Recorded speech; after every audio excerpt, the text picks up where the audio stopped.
Salut tout le monde, on continue la préparation à la draft NBA 2023 avec nos portraits de joueurs, nos profils en 20 minutes top chrono, l'essentiel sur un des prospects candidats à la draft. Et sur ce podcast, ça sera Grady Dick. Grady Dick, 20 novembre 2003, date de naissance, 1m99 sans chaussures, mesuré au récent NBA Combine, 93 kg, 2m6 d'envergure. Il jouait à Kansas cette saison, il a fait une seule et unique année avant de se présenter à la draft. Nous l'avons 10e sur notre big board, même s'il va sans doute être actualisé. On enregistre le 14 juin, 10e chez Envergure, le 14 juin, 10e aussi chez ESPN. Donc quand on dit big board, c'est les meilleurs joueurs disponibles. Ils appellent ça ESPN, Best Available. Il est 12e chez The Ringer et pareil chez The Athletic. Pour en parler, Hugues et Thomas. Bonjour messieurs. Salut à tous. Bonjour à tous. Hugues a énormément d'entrain dans sa voix et donc Toujours. il va pouvoir il va pouvoir nous faire la biographie, le parcours, qui est Grady Dick. C'est à toi, mon Hugues. Bah écoute, Wade Dick, c'est déjà un nom exceptionnel. Je sais pas s'il a Absolument. eu une enfance facile ou pas. J'espère qu'il a été grand assez rapidement parce qu'on avait quand même dû bien le charrier là-dessus. C'est un petit blondinet qui vient du Kansas. Donc on est vraiment sur le stéréotype, qui a fait son lycée donc dans le Kansas. Il fait 2 premières années avant de rejoindre la très célèbre, et là tout de suite j'ai un trou, Thomas, backup vite fait, merci. Sunwise Christian. Merci Thomas, voilà. La Sunwise Christian, donc 2 ans là-bas, il est convoité par des high majors dès les 2 premières années, hein, donc Baylor qui se positionne dessus, Kansas qui se positionne dessus. Puis quand il va du coup à Sunwise, à ce moment-là, il devient un consensus 5 étoiles pour tout le monde. Il était dans le top 20 ESPN, dans le top 20 247 Sport, etc. Il choisit de rester à la maison à Kansas qui est une équipe qui venait juste d'être championne avec beaucoup de départs, donc il y avait vraiment de la place pour lui. On va en parler un petit peu après. Et puis au niveau de la famille, il a une maman qui a joué à l'université à Iowa State, si je dis pas de bêtises. Si c'est Iowa, les fans des Hawkeyes me tomberont dessus, mais je pense que c'est Iowa State. Et avant ça, il avait fait un passage un peu anecdotique, mais qu'il faut quand même être marqué, dans le U18 3x3, où il est médaillé d'or au championnat du monde. Hmm. Voilà. Voilà pour le pédigré du monsieur. Du côté de son rôle cette année à Kansas, Thomas, qu'est-ce que tu peux nous en dire? Et puis peut-être, vu que toi, t'es assez calé sur ce qui se passe avant la NCAA, est-ce que ce rôle était différent de ce qu'il a connu avant, c'est-à-dire à Sunrise notamment, juste avant la NCAA? Alors, cette année, premièrement, donc il jouait, comme l'a dit Hugues, dans une très forte équipe de Kansas, équipe qui avait un gros 5 majeur établi avec un meneur des Harris, un pivot small, donc qui faisait que 2 mètres, KJ Adams, je sais que Hugues l'aime beaucoup d'ailleurs, et une triplette d'ailier, Jalen Wilson, Grady Dick, Kevin McCullar, un peu interchangeable, 3 joueurs qui jouaient énormément, tous plus de 30 minutes par match. Donc Grady Dick, qui jouait déjà 33 minutes cette saison, donc grosse présence pour lui. En attaque, il jouait principalement hors ball. On va revenir par la suite sur ses qualités, mais c'est un excellent shooter. Donc il prenait 40% de ses tirs à 3 points, principalement du catch and shoot, même s'il est quand même capable d'en prendre après Dre, mais 80% de ses tirs étaient assistés derrière l'arc. Donc il jouait pas mal off-ball, c'est une équipe qui joue pas mal en mouvement, mais si Jalen Wilson portait beaucoup la balle, pas mal de mouvement, donc ça peut lui permettre de cut au panier, ça peut lui permettre de se libérer à 3 points, donc c'était intéressant pour mettre en valeur ses qualités. Défensivement, vu que Kevin McCullar se chargeait principalement du meilleur joueur adverse, mais vu que les 3 joueurs faisaient à peu près la même taille, même KJ Adams c'était un peu undersize, on a pu voir une équipe qui pouvait changer pas mal défensivement, donc Dick a pu être amené à défendre différents profils au long de l'année. Et donc voilà, défensivement, en plus un défenseur secondaire, c'est pas le joueur qui était envoyé en mission sur le gros porteur de balle adverse, mais c'est un joueur qui a été intéressant défensivement, on en reparlera. Et offensivement, un rôle plus off-ball. Il posait assez peu la balle par terre, même s'il était capable par moment. Contrairement à Sunrise, où c'était l'une des plus grosses l'un des plus gros joueurs du pays, tout simplement. Il mettait 18 points par match, l'un des top scorers NYBC. Il portait un peu plus la balle, mais pas non plus énormément. Sunrise étant une grosse équipe, il avait du personnel à côté de lui pour le faire jouer, notamment dans son année junior, il jouait à côté de Kennedy Chandler, qui portait énormément la balle. Donc, on a un joueur qui a toujours quand même plus ou moins été dans ce rôle, même s'il portait naturellement, au vu de son niveau, un peu plus la balle en high school que cette année. Le NYBC, c'est un Ouais, championnat c'est le top niveau interscolaire, c'est lycéen. ça? Ouais, c'est Ouais, vraiment le c'est top ça, du top. pour préciser. Euh, Hugues Grady Dick, aujourd'hui, je l'ai dit en introduction, là, il est vu assez consensuellement quand même dans un top 12, 10-12 de cette draft. Quelle est sa grande qualité? Pourquoi on le draft, même si toi tu l'as un peu plus bas à titre personnel, me semble-t-il. Ouais, c'est moi le hater de Grady Dick. Non, non, il a une arme principale, c'est le tir extérieur, hein. C'est 52% de ses tirs sont pris au périmètre avec un énorme volume. Il a plus de 40% de réussite sur ces tirs-là. Euh, Majoritairement des tirs qui sont pris en catch and shoot, 80% des tirs qui sont pris en catch and shoot. Donc il y a quand même capacité de pouvoir feinter et de poser la balle. Mais ce qu'on va lui demander principalement en NBA, vraiment, c'est d'écarter le jeu dans les stéréotypes que sont devenus les McDermott, Duncan Robinson, ce genre de profil-là, tout en ayant une intelligence de jeu. Mais son atout principal, c'est le tir, et puis pas n'importe quel tir. Il a pas que le catch and shoot. Je suis les deux pieds dans le béton et j'attends que la balle elle arrive. Très bon pour pouvoir se déplacer off ball, très bon pour pouvoir réaxer avec une distance largement NBA. On va avoir un joueur qui pourrait prendre les tirs à 4 points s'il y avait encore la Ice Cube League là. Et puis un joueur qui déclenche très vite. C'est une capacité d'exécution très rapide, un tir qui part vraiment vite, très difficile à défendre. Et comme il est capable vraiment de tourner autour des écrans et de bien naviguer, il s'offre plusieurs options. Donc même si c'est pas un énorme athlète, il réussira dans n'importe quelle situation à être une menace extérieure. On voit hein, sur sa shot charts, on est autour du above the break dans le périmètre, donc hors corner, on est à 40% du côté gauche, 46% dans l'axe et 53% du côté droit. Donc quand la balle arrive sur sa main faible, ce qui est vraiment top tier élite au niveau NCA. Je regardais un petit peu dans le parcours, dans la division 1 et surtout dans les high majors, ce que ça a donné. Il est dans le top 10 en termes de pourcentage des tirs à 3 points Hmm. avec un des plus hauts volumes. Voilà, ça pose quand même le niveau du garçon, surtout pour un joueur aussi jeune, première année. C'est ça, parce qu'en première année, et alors, même s'il n'est pas dans les plus jeunes de sa classe, c'est un 2003, mais il est quand même de fin 2003. Et effectivement, si on regarde ces matchs suivant la qualité de l'opposant, les statistiques restent similaires, hein. Il a vraiment assez peu de variance que l'opposant soit un peu tout pourri ou qu'il soit une top 50 équipe de NCAA cette année. Donc c'est assez marquant de voir ça. Thomas, est-ce que tu vois d'autres qualités supplémentaires qui pourraient l'installer dans un rôle en NBA?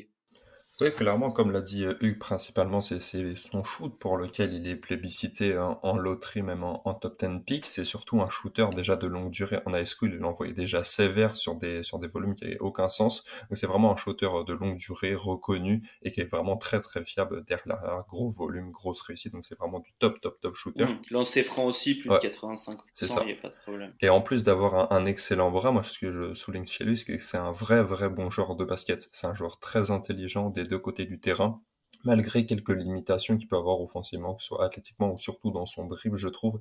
C'est un joueur qui fait très bien bouger la balle, qui se déplace sans ballon, qui est capable d'attaquer du close-out et qui va pouvoir progresser là-dessus en continuant d'améliorer son dribble. Défensivement, pareil, c'est un joueur intelligent. Ball, il a très rapidement compris les rotations et c'est ce qui lui a permis de jouer 33 minutes dans une équipe aussi compétitive que Kansas cette année. C'est qu'il sait comment défendre, il comprend les rotations, il est concentré, il va au charbon, au rebond, offensivement, défensivement. Il suit ses rebonds quand il tire à 3 points, il est vraiment capable de très bons plays, il peut sauter en tribune pour aller chercher la balle, il y a pas de souci, il va prendre des charges. Donc c'est vraiment, en plus d'être un shooter, c'est un joueur très intelligent, c'est un soldat, et c'est pour ça que je l'aime énormément personnellement.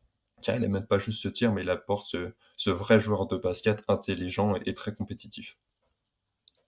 Hugues, qu'est-ce que tu développerais chez lui?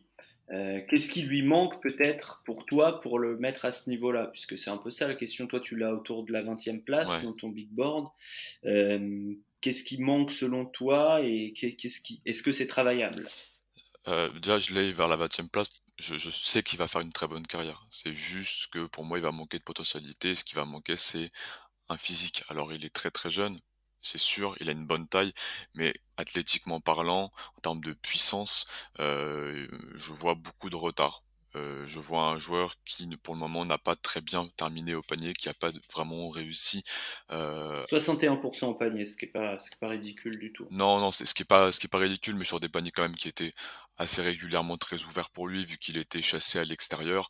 Et puis on a vu Hmm. un joueur, alors c'est normal, encore une fois, il est assez jeune, hein, mais lorsqu'il était vraiment défendu charbon, on le collait et on switchait sur lui et on lui mettait de l'impact. Je pense à la March Madness face à Arkansas, le travail qu'a fait Anthony Black dessus, qui est un vrai bon défenseur, hein, freshman Anthony Black, attendu aussi à loterie cette année.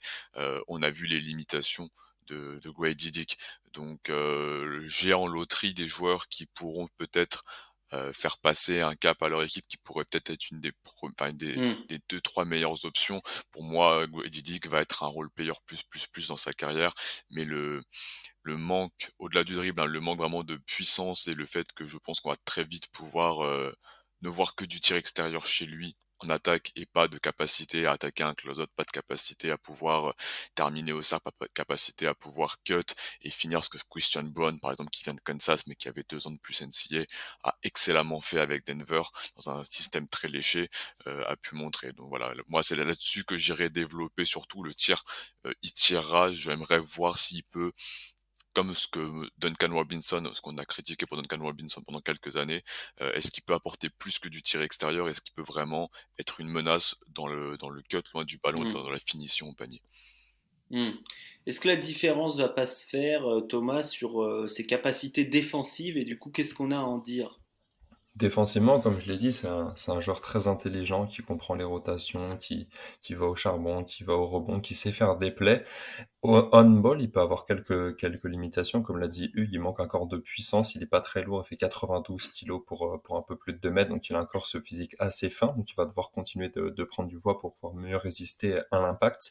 Il peut avoir aussi quelques limitations de nos mobilités par séquence. Il peut se faire blow-by par des joueurs un peu plus denses.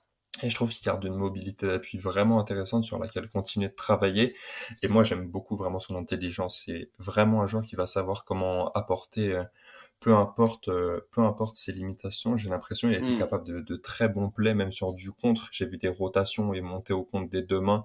Il a pu vraiment, il a pu vraiment faire des plays tout simplement défensivement. Et je pense qu'il pourra devenir un défenseur vraiment intéressant et qui lui permettra d'avoir la capacité tout simplement de rester sur le terrain pour venir impacter et pouvoir garder cet impact offensivement sur de longues séquences.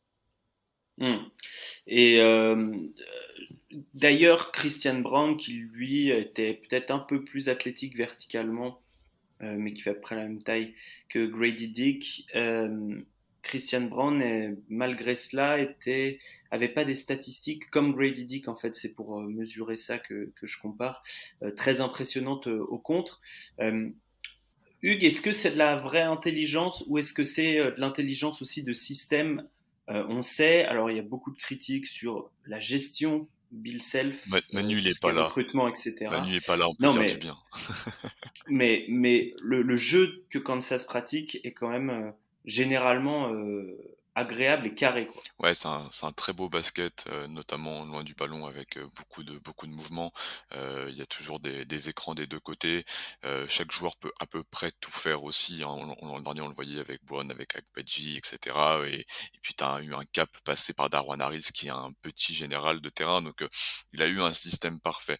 Je pense que si Bon, il avait été dans une équipe avec beaucoup moins de mouvement, peut-être qu'il aurait Hmm. un peu moins brillé. On se rappelle l'an dernier, Pat Badwin, qui fait le choix de rester pour son papa dans une conférence minable, il galère. Donc il a fait un très bon choix et c'est très intelligent de sa part, heu, d'être allé, heu, d'être allé sur cette option-là et je crois que, oui, il y a une intelligence Kansas et le joueur a une intelligence aussi pour connaître ses propres limitations, notamment défensives où il a beaucoup triché. Il a beaucoup cherché l'interception balle en main. Je crois qu'il a à 1,5 steals par match.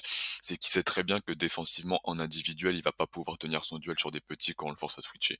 Donc, il va très vite essayer d'anticiper la ligne de passe. Il va très vite essayer d'être agressif sur la main, au niveau de la remontée de balle ou en début de système parce que derrière, il n'a pas les capacités pour pouvoir défendre en périmètre. Hmm. Donc ça montre que le joueur, il est quand même très pragmatique sur son niveau et qu'il réussit à se cacher Hmm. dans une conférence assez compétitive. À voir en NBA où est-ce qu'il tombe, toujours la question du contexte et est-ce qu'on peut arriver à dissimuler ses faiblesses et le faire briller, ce que Miami fait très bien, ou ce que Denver fait très bien, ou ce que plein d'autres équipes le font très bien, ou est-ce qu'on est dans une équipe peut-être un peu plus en difficulté, c'est pour ça que j'avais peur moi dans une loterie, avec un système un peu moins développé et là on l'expose, on le met un petit peu en galère. Après, sur ce genre de profil-là, tu quelque chose sur 3 4 ans, notamment pour de la prise physique, donc on va être patient et il y a déjà des bonnes bases, dans la tête, donc après il y a plus qu'à à développer le corps.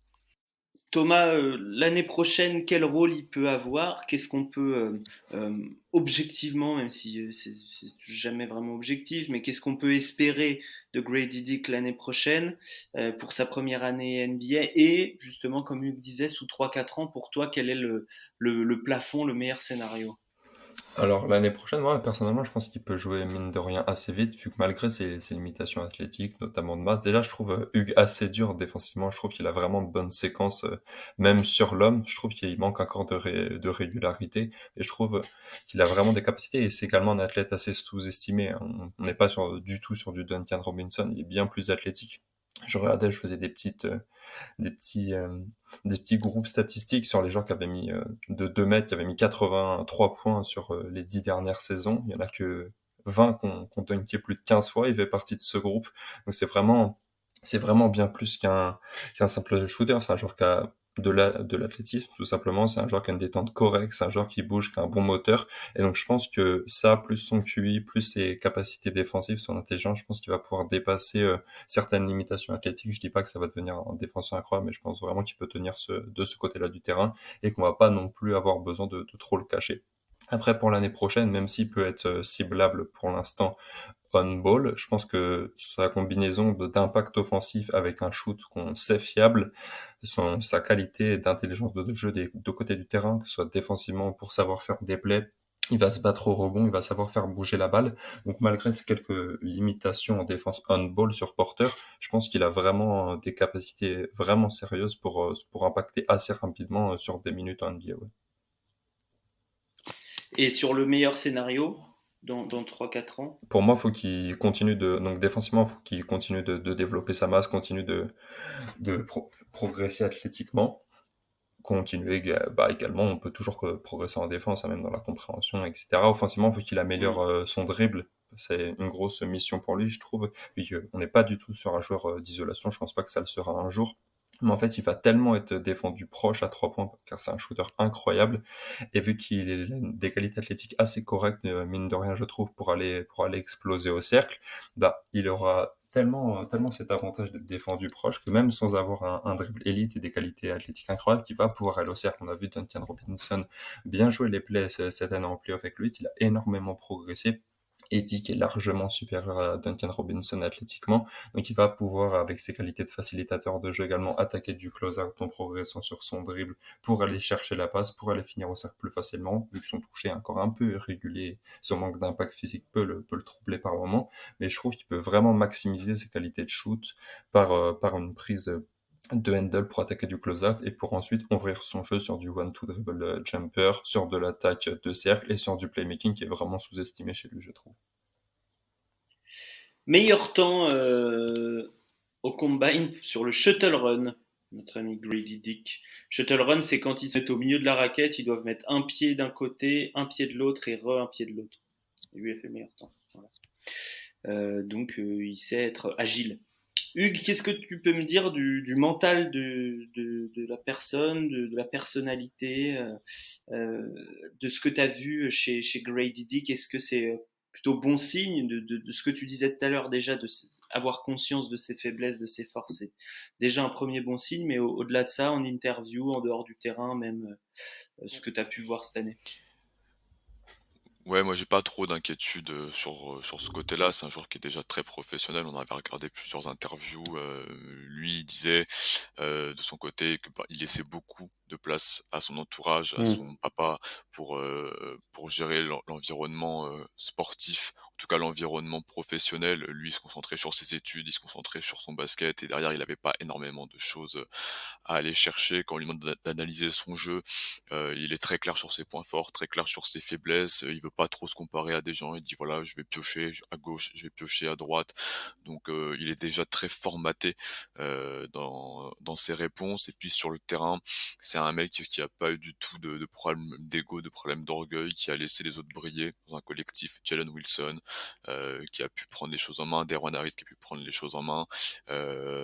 Donc voilà, que du signe positif. Il s'est pas frustré après Mm. des échecs, hein. C'est un shooter de série, donc Les pas shooters de shoot. c'est ça, pas de souci là-dessus. On a quand même vu sur quelques matchs où il était, en fait, il a très, très bien brillé, en début de saison. C'était le freshman qui avait le plus de points et donc très encensé. Il était très confiant et ensuite, début de tournoi de conférence, un peu plus dans le dur et on n'a pas vu d'énormes changements sur sa mentalité, sur son approche de match. Donc je trouve ça plutôt positif. On a un jeune garçon professionnel, Mm.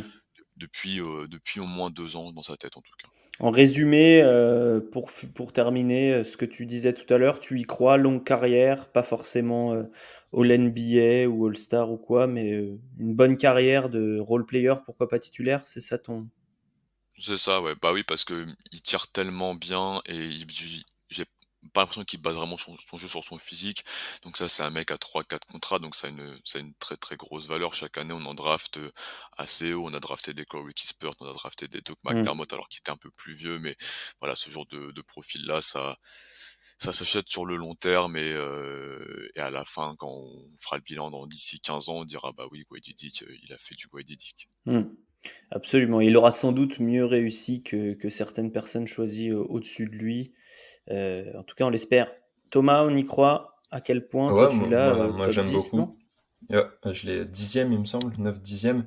Je trouve que la combinaison d'un style élite avec son shoot, de ses capacités, son intelligence tout simplement, sa capacité à se rendre Mm. utile sur le terrain, des deux côtés, en écartant le jeu, en bougeant son ballon, en faisant bouger le ballon également. C'est vraiment un passeur très intéressant et en continuant d'améliorer le dribble, comme on l'a dit, il pourrait vraiment ouvrir son jeu. Et je trouve qu'il est sous-coté également d'un point de vue athlétique. Et je trouve que défensivement, il va pouvoir tenir pour jouer de longues séquences. Donc ouais, moi j'y crois beaucoup. Je pense que ça va devenir un très très bon joueur NBA. Grady Dick, c'était l'essentiel sur lui, le joueur de Kansas. Vous pouvez aller voir sa fiche sur envergure.co et vous pouvez aller sur YouTube ou sur vos plateformes d'écoute, que ce soit Deezer, Spotify, Google Podcast, etc. Pour écouter les autres profils des joueurs de cette draft NBA 2023. Au total, il y en aura au moins 20-25 de disponibles. Bisous tout le monde.